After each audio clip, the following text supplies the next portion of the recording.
You're now listening to Sound Talent Media. Check out more shows at soundtalentmedia.com.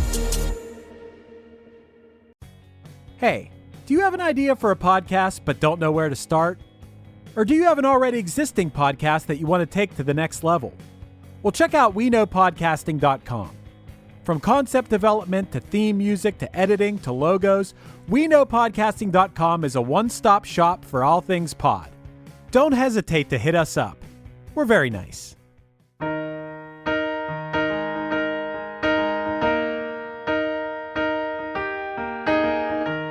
Where is the moment we needed the most? Have you ever had a bad day? Sure, we all have. Has Daniel Powter's 2005 hit Bad Day ever made that day better? Or has it only served to make it that much worse? This week, we're joined by rapper Lex the Lexicon Artist to answer this question and help us decide if this Canadian singer-songwriter deserved a few more good days on the Billboard charts. You stand in the line just to hit a new low. You're faking a smile with the coffee to go. One hit is all you need to make the money guaranteed, and you can live off royalties forever. And it makes me wonder, is it just a wonder, or is it one hit thunder? All right, so Lex, are you having a bad day or a good day so far today? My day just started, so no positive or negative assessment, but Okay. I think it's going to be like above average. Good. All right, good. Yeah, Not so a- far, because I actually had a pretty good night of sleep, which is kind of rare. That's nice. I never have those because I have pets who wake me up at least one time in the night because my cats are fighting, and then my dog whines at like 5:30 in the morning because he wants treats, and I never get a good night of sleep, but that's okay. That's the price you pay, I guess. It's kind of troubling. Yeah, a little I bit. can't imagine. Yeah, that's the price you pay having 3 pets and sleeping on the couch every night. But anyway, I managed to have good days most days regardless, and I don't so much know if Daniel Powter's song Bad Day is part of that. I don't think that hearing Daniel Powter's song Bad Day would necessarily add to my enjoyment of the day. Would you disagree with that? I would disagree. I really like this song. You're a fan. Yeah, Wow. I decided when I got the list from Matt, there were a couple of ones in the running that made my short list. But when I saw this one, I was like, oh, you haven't talked about this one yet? What's your history with this song? My history with this song is, I believe it was 2006. So I was a preteen, and that time is usually a really malleable time for like people to develop their music taste. That was around the time I started listening to hip hop, which obviously you see where that's gone now. But in 2006, that was the year when the song Daniel Powter's Bad Day really hit the mainstream, I remember. And it was just playing on Taiwanese radio all the time. All the time. I don't even remember if it was part of any movie, and I think it might have been. I don't think it was. I think it was just so overplayed on the radio, but it was overplayed in a way that I never got sick of it. I think because I was a preteen and I was moody, and things at school weren't always the best for me. It just really resonated with me, and I actually did go through this phase when I listened to everything else that he recorded. Wow. Okay. Yeah. A true Powderhead. You didn't expect it, but as soon as I saw that song, I was like, oh yeah, I remember this guy. I went through his discography. Yeah, literally, I sent Lex the whole list of here's 100 songs that we haven't talked about yet, but we want to talk about. Let's say it was 10 at night. It was 10:05. All right, I'll look over this and send you a pic sometime tomorrow. And then it was 10:07. Never mind, we're doing Bad Day. It was Nice. Well, I got to tell you why right from the start here, I love that you picked this song, regardless of my feelings on the actual song. I love that you picked this because it was named the one-hit wonder of the decade by Billboard. And Matt, we finally got some sort of definition. Yes. Matt sent me a definition that Billboard describes a one-hit wonder as any act whose follow-up singles don't break the top 25. never before have we had any sort of set in stone parameters. It was kind of Matt and I, sometimes it's a real stretch calling a song a one-hit wonder, either A, because the song itself wasn't a hit in itself, or B, they had some follow-up single that we don't really remember that much, but was kind of in the top 25. But this is the definition of a one-hit wonder. So good job on the choice for that. Hey, reason. thank you. You know, the weird thing about this is that I looked this up. You know, I did a little bit of research. I was like, well, I got to talk about this song. It's so funny because the follow-up single was Free Loop. I actually feel like that song stuck in my head more than Bad Day, and it was actually quite a success in Taiwan as well. Like, I remember that being played quite often, and I know that the definition is that that one didn't crack the top 25, but I believe it did crack the top 30, and for some reason, like, that still exists in my memory. And I went back and listened to the song Free Loop. I was like, yeah, like, I don't think I'm ever gonna forget this song, because it's, you know, it's got this very memorable like piano solo, and I don't know, there's just something about the emotion of those two songs that really brings me back to that time where things were a little bit simpler, but at the same time I was moody and being a preteen. Free Loop there's a lot of other singles in Daniel's career that did a lot better in his home country of Canada and in Europe, but the States, there was not really nothing. No memorable mark left during that time. Interesting. Yeah, I definitely recall it being popular in Taiwan. So maybe that was one of the countries where he actually did do better. Yeah, and you had also mentioned you weren't sure if it was in a movie or something. Obviously, in the States, it was like the song of American Idol for a couple years. It was like every time someone got eliminated, they would play Bad Day as they exited the show. That's what it was. That's what it was. I did watch American Idol during that time. So that's what it was. What your connection was. It also said that in Europe it was used for a bunch of Coca-Cola commercials at the time. Oh, fun! I feel like if I was Coke, I wouldn't want a song called "Bad Day" being like what people think of when they're drinking a Coca-Cola. But I guess it was very successful in Europe. What was the point? Was it the point that if you were having a bad day, you cracked open a can of syrupy Coke and slugged it down, and you felt better for 2 seconds, then you got a stomach ache? Well, this was only in Europe, so I don't know. We'll have to try to track down some European Coca-Cola commercials circa 2005 and solve that mystery. Yeah. Right. Another thing, Matt, that I wanted to talk about a little bit with this is you mentioned this was used on American Idol a good bit. Yeah. Was he a contestant on American Idol? No. So this song started to get popular, and they used it for the elimination song every single time someone got eliminated. And it was so iconic to American Idol. They started doing that in season 5, that the season 5 finale featured a live performance from Daniel Powter performing Bad Day. Gotcha. That's amazing. Gotcha. Which I don't know how I feel about Daniel Powter. I'll start with that. But his history, like the little bit of his history before blowing up, I thought was so charming and interesting that like he started playing violin at 4 and a bunch of bullies when he was 16 smashed up his violin. So he just taught himself piano and then dropped out of college because he couldn't read music because he was dyslexic. So he just taught himself by ear how to play piano and all of these instruments. I had a grandfather who only played by ear, and I think that that's a really cool skill set to just like hear a song and then immediately be able to pick up the instrument and play that song just by listening to it. I think is a very impressive skill set that I lack. I think I'm seeing why I connected with him so much. We basically had the same childhood. Played violin starting when I was 8.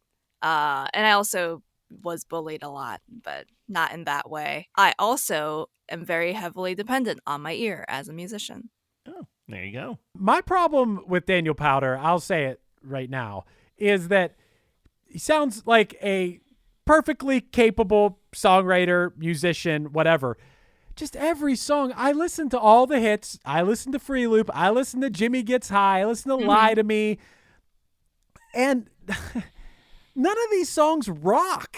I mean, Bad Day is the closest thing to rocking. And when I say they don't rock, I don't mean that a song has to be like loud guitars and loud drums. That's not necessarily what I mean. You could just be sitting behind a piano and you could be playing a sad song and it could still rock. I'm just not feeling it with this dude. Overdoing the falsetto. Like, I feel like a well-placed falsetto vocal is great. It's effective, but this dude just goes to it so much and just, it's just, his songs sound so weak and lazy. It is not surprising to me one bit that this dude did not have another hit. Now, Lex, I know you were younger and you have some nostalgia attached to this. Mm-hmm. Now, I was a full-grown adult when this song came out, and I found it nothing but annoying. I still find it annoying, and it's no surprise to me that this guy didn't have another hit.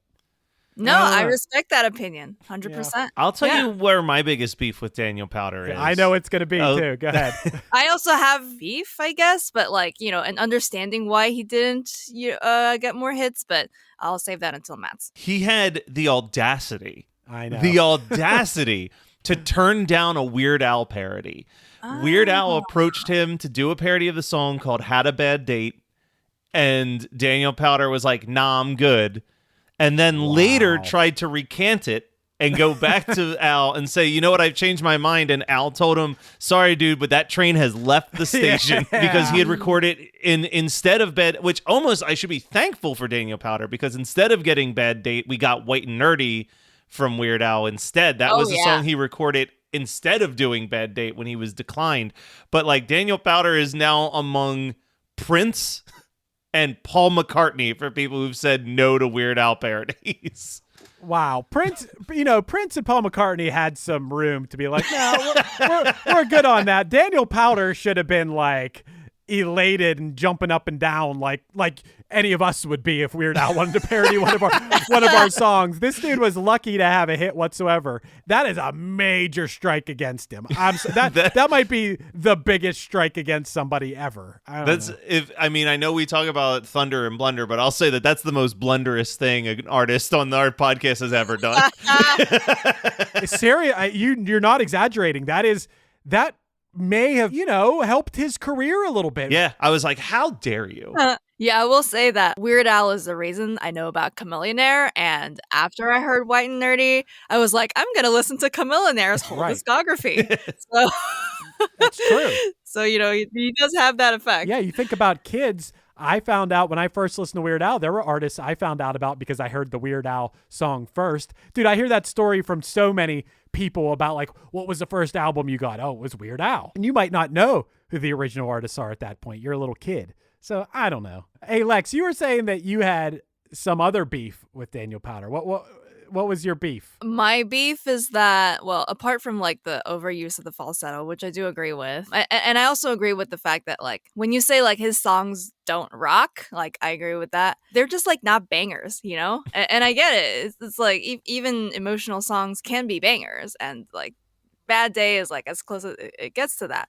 I think like my biggest problem with him is that like even as a kid, I couldn't understand what he was talking about, even after looking up the lyrics. So I looked up the lyrics for all of these songs, and I was like, he's not very good at writing lyrics. No. And that's my problem. That's my biggest problem with him, because lyrics are really important in my head for like, music that I listen to.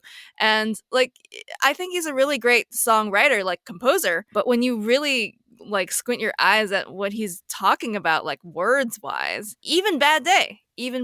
Yeah. When I was getting the lyrics set up on my notes, because I always put the lyrics in the notes just in case we want to like analyze them. Mm-hmm. And for a song like this that I've heard a billion times, I don't remember any of these words until the chorus comes up. And I know that I've listened to this song like a million times. Like, they are some of the most forgettable verses that we have ever discussed on this show. Yeah. And like, I don't, when you think about Bad Day as a song, like what's the purpose of the song? Or like, what's the kind of general zeitgeist or ethos of the song? People kind of think of it as like, oh, you had a bad day, but like, here's the song to like cheer you up, right? And then you look at what the song's actually saying. It's like, is it actually saying that? I can't really tell. Like you're talking about someone who's like, faking a smile with the coffee to go, right? Yeah. So there's that, and people can relate to faking a smile or like pretending that you're okay, but it doesn't really have any encouraging message. Yeah, he's just kind of like, yeah, no, your day sucked. I don't know. Here, this is one of my issues with this song is if you're having a bad day, is this the song you're going to listen to? Because that's what you're going for. But I could think of I could probably think of 500 songs off the top of my head that I'd rather listen to if I'm having a bad day. Whether it's an angry song, whether it's a song that's going to put me in a better mood. This isn't doing any of those. What mood is this song? It is the mood of getting kicked off of a reality singing competition. that is why it works so well on that show, because that is the only time that this song has made sense with the footage that it was put over top of. Hi, friends. The world got you down. Don't be sad. Listen to $2 Late Fee with Zach and Dustin. $2 Late Fee is the podcast that celebrates the best decade of entertainment, the 1980s. We pick a movie and soundtrack from our youth that we loved and see if it holds up today. We also interview your favorite celebrities from that era. All in the spirit of positivity and togetherness. Check us out at $2latefee.com. The number you have reached is 100.7 WMMS. It wasn't just a radio station, it was a lifestyle. Cleveland is a rock and roll city for sure. We're gonna be like Chicago's. Get down! The Wrath of the Buzzard. WMMS. Cleveland. The rise and fall of one of the most iconic radio stations in America. Profiles, The Wrath of the Buzzard. PROH Files. Subscribe now wherever you get podcasts. Hey there, I am Johnny Christ from Avenged Sevenfold, and I've got a podcast called Drinks with Johnny you're going to want to check out. I sit down with a bunch of different people from all different walks of life, from professional wrestlers to actors, comedians, fighters, musicians, everything in between. I'm just looking to make some friends and have a good time doing it. So if that sounds like something you're into, go check out Drinks with Johnny, streaming everywhere now. Okay, Lex, once again, you were young, and so you were hearing things on the radio or whatever. And when you're young, I listened to songs that were on the radio too that I wouldn't necessarily like now. But what adults were listening to this song and loving it? Are you saying only people getting kicked off of American Idol were listening to this song? This went all the way to the top of the charts, so people were definitely listening to this song.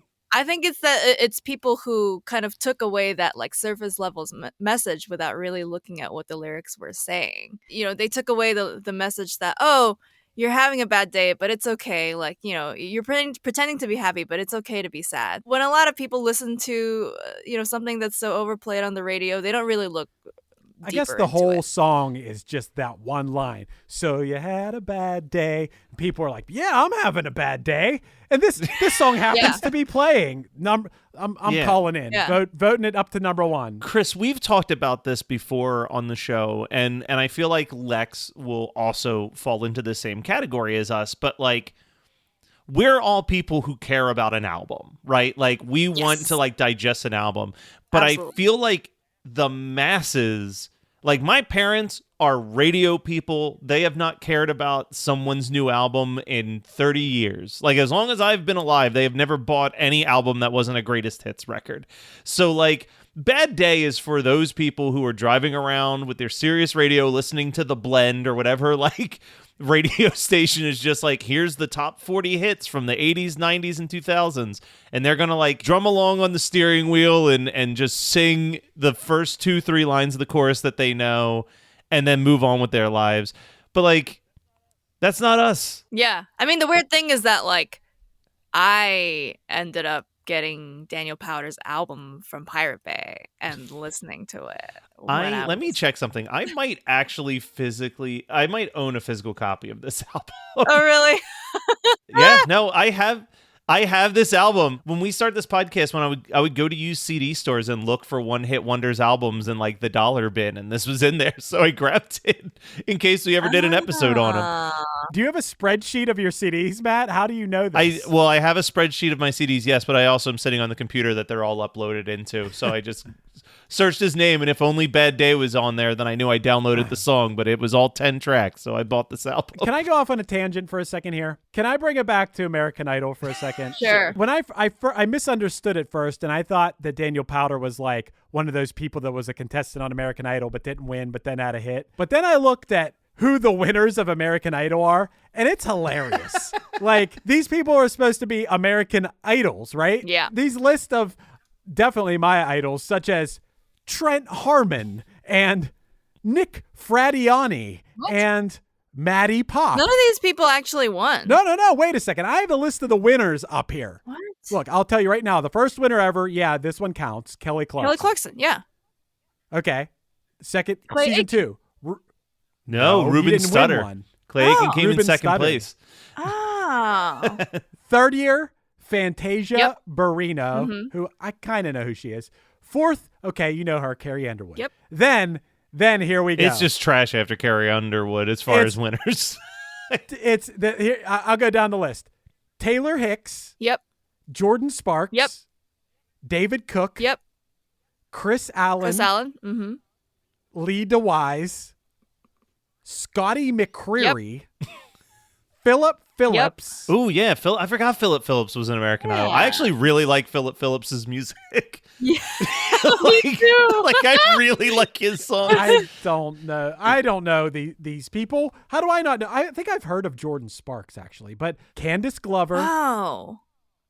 Caleb Johnson. Oh, okay. Yeah, got it. I see the issue here because I stopped watching after Philip Phillips, so that makes total sense. Yeah.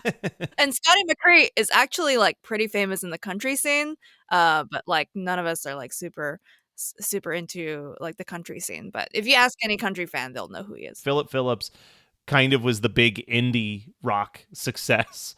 Yeah. He's like every indie film you watch has like a Philip Phillips song somewhere in it now. Yeah. I really enjoyed watching that season and also the season before that. Like, I don't know if y'all know Haley Reinhart from season 10. She ended up going on Postmodern Jukebox and currently has a like jazzy type career. I did not realize that she started with American Idol because I love Postmodern Jukebox. Yeah. So okay, cool. Yeah, she's great. All right. So anyway, I like that tangent. It was great. Yeah, for how big of a show it was or whatever, I don't think the percentage of these people that become stars are necessarily.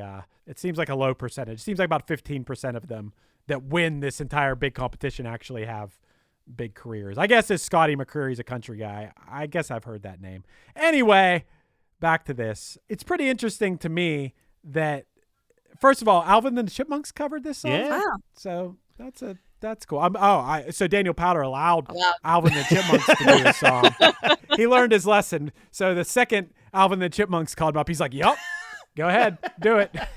At the time, March 30th, 2006, weird time for the charts, Matt. Matt always sends me like, what's on the charts. In the top 10 at that time, Bubba Sparks' Miss New Booty was number 9. I don't know that song. You know that song, Chris. It's the one that starts with booty, booty, booty, booty, rocking everywhere. Oh. Okay. Yeah, I do know that song.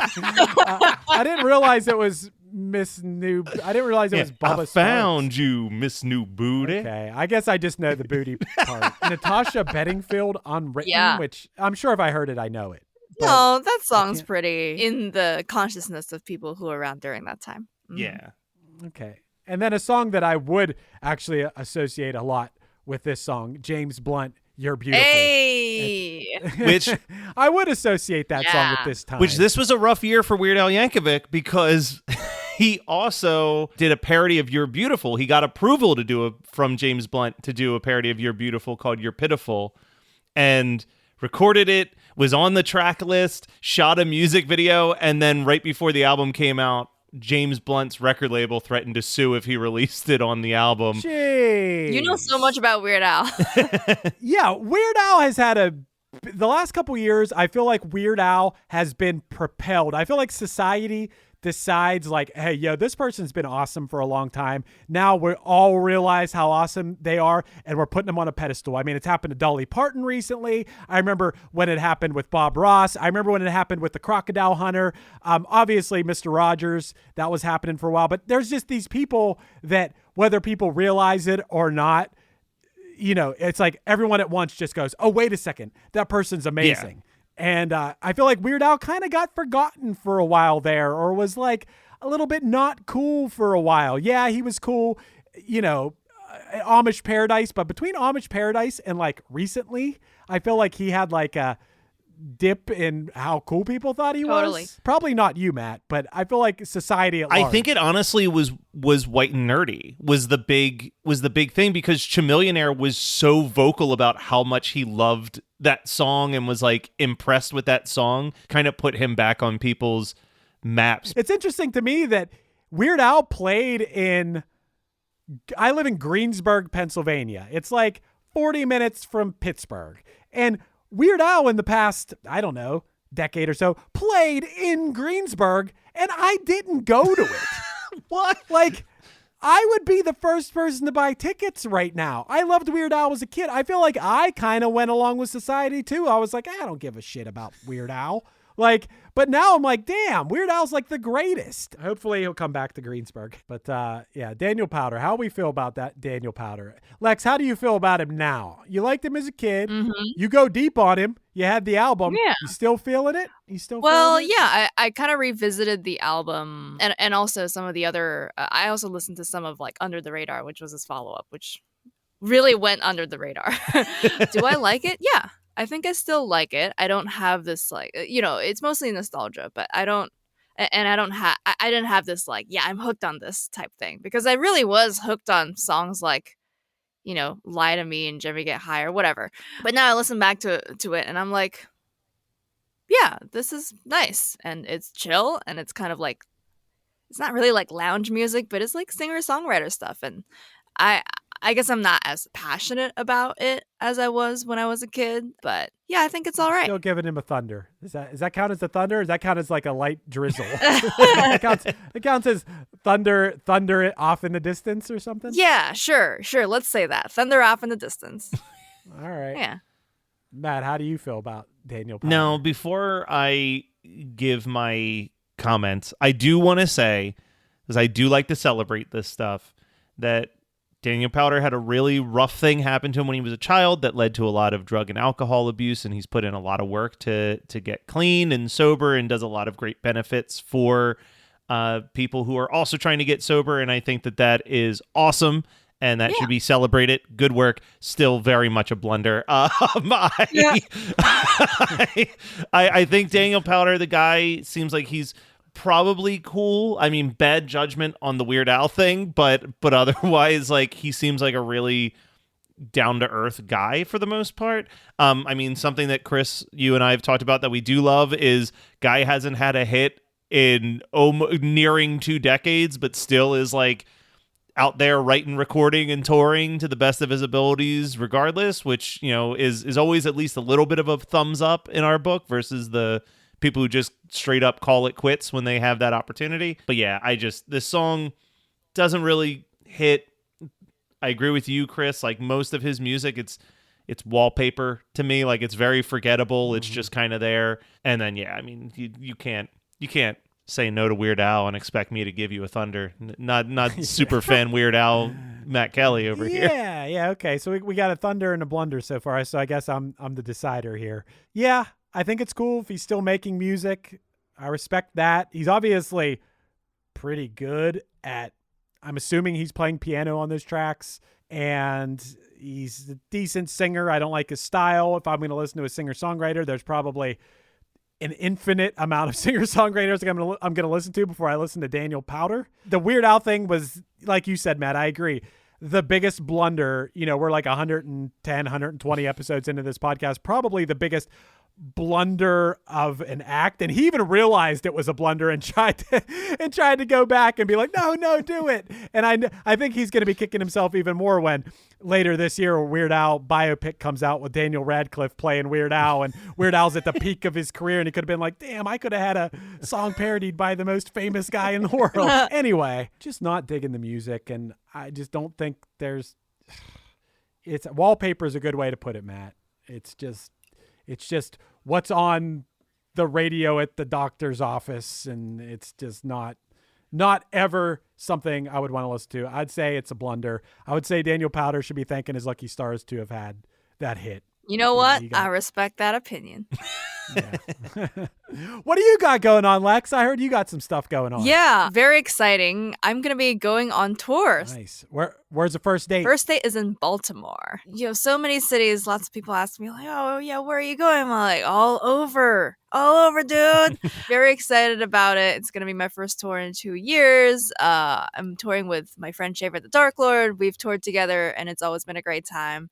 And anyone listening to this should take a look at and see if I'm coming to your city or a city near you. I've got a website with all of the dates listed. I can talk about it here. It is thelexiconartist.com/tour-dates.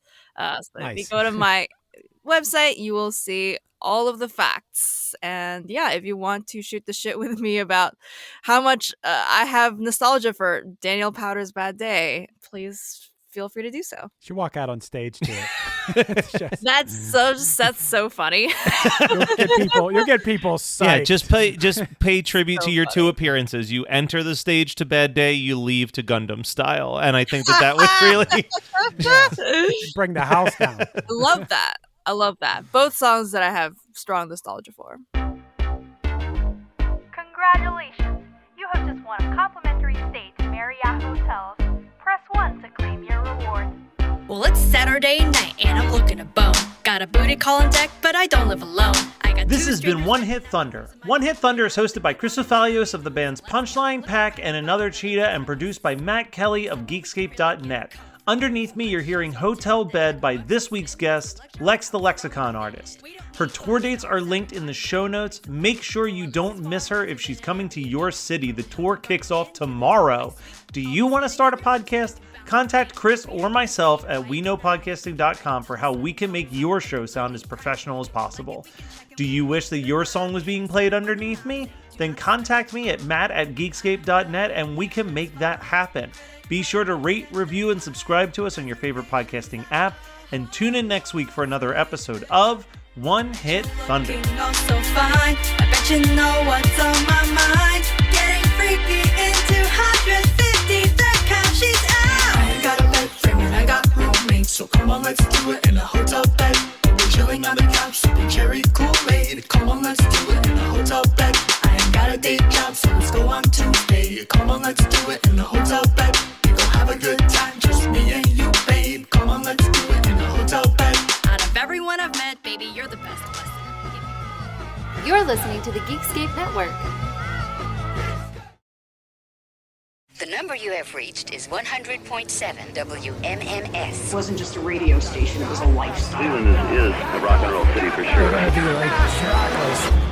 Get down! The Wrath of the Buzzard. WMMS. Cleveland.